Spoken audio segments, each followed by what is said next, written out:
гуманитар юнәлеш дип әйтегездә, кешегә, күп кешегә бары тик ниндидер вакытлы мәнфәгатьләрен канәгатьләндерү өчен генә кирәк.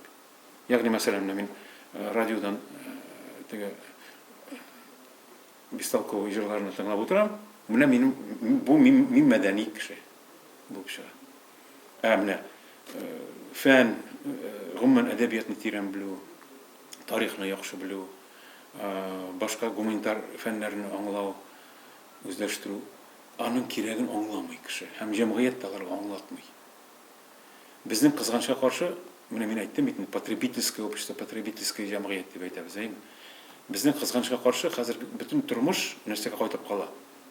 Корсак тутыру, акча эшләү, ялга Төркиягә, Мисырга барып кайту, яхшы иномарка алу,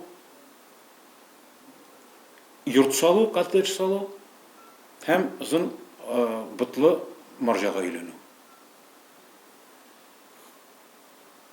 Менә сиңа мәдәният, менә сиңа кешенең мәнфәгатьләре.